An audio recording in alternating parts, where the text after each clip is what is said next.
ફરી કોરોનાના કારણે હાહાકાર મચ્યો, હોસ્પિટલ તેમજ સ્મશાન ગૃહમાં લાગી લાંબી લાઈનો। નમસ્કાર, આપ જોઈ રહ્યા છો જેકેએસ ન્યૂઝ ગુજરાતી। વાત કરીએ તો ચીનમાં ફરી કોરોનાના કારણે હાહાકાર મચ્યો છે। હોસ્પિટલ અને સ્મશાન ગૃહમાં લાગી છે લાંબી લાઈનો। ચીનના હેનાન પ્રાંતના સ્થાનિક લોકોએ સ્થાનિક અખબારો સાથે કોવિડની સ્થિતિ વિશે વાત કરી હતી। તેમણે કહ્યું હતું કે કોવિડને કારણે સ્થિતિ કેટલી ખરાબ છે।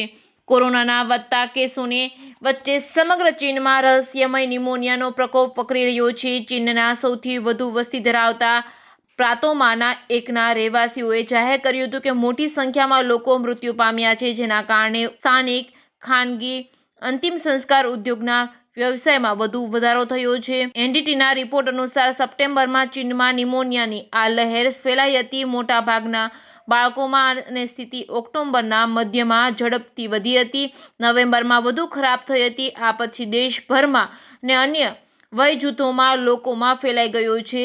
શાસક ચાઇનીઝ કમ્યુનિસ્ટ પાર્ટીએ ફાટી નીકળવા માટે ઇન્ફ્લુએઝા તેમજ માઇકોપ્લાઝમા નિમોનિયા તેમજ સિનિટિયલ વાયરસ તેમજ રાઇનો વાયરસ અને અન્ય શ્વસન ચેપને જવાબદાર ઠેરવ્યા છે। જોકે જાહેર જનતા અને આંતરરાષ્ટ્રીય સમુદાયને ખાતરી ન હતી કે ફાટી નીકળ્યો છે કોવિડ-19 સાથે સંબંધિત નથી। સીસીપીએ ડિસેમ્બરમાં મધ્યમાં સ્વીકાર્યું હતું કે વધુ ચેપી કોવિડ-19 પ્રકાશ છે, પણ GN1 દિવસોથી ચીનમાં વિનાશ મચાવી રહ્યો છે।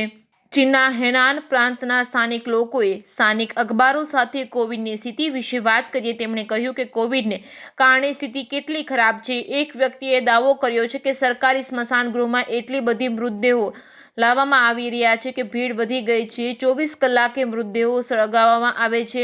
ઝોઉ નામના વ્યક્તિએ જણાવ્યું હતું કે અંતિમ સંસ્કાર ગૃહમાં 8 સ્મશાન છે। તમામ 8 સ્મશાન ગૃહોમાં મૃતદેહોને 24 કલાક સળગાવવામાં આવે છે, જે ખૂબ જ ડરામણી સ્થિતિ સર્જાય છે। અહીં જણાવવામાં આવી રહ્યું છે કે મર્યા પછી લોકોને પોતાના વારાની રાહ જોવી પડે છે કે જેથી કરીને તેઓ બળી શકે। તેમણે કહ્યું હતું કે એટલા મૃતદેહો છે કે સરકારી સ્મશાન ગૃહો ઓછા પડી રહ્યા છે। છેલ્લા 3 વર્ષમાં ઘણા ખાનગી સ્મશાન ગૃહો પણ ખોલ્યા છે, તેમનો ધંધો તેજીમાં છે। મૃત્યુઆંક ઝડપથી વધી રહ્યો છે। એવા ઘણા મૃતદેહો છે કે તેમને બાળવા માટે લાંબો સમય રાહ જોવી પડી રહી છે। તેમને રેફ્રિજરેટરમાં રાખવામાં આવી રહ્યા છે, ત્યારે નંબર આવે ત્યારે તેમને બહાર કાઢવામાં આવી રહ્યા છે। ચીનમાં હાલમાં કોરોનાના 1,18,977 પોઝિટિવ કેસ છે, જેમાંથી 7,557 કેસ ખૂબ જ ગંભીર છે।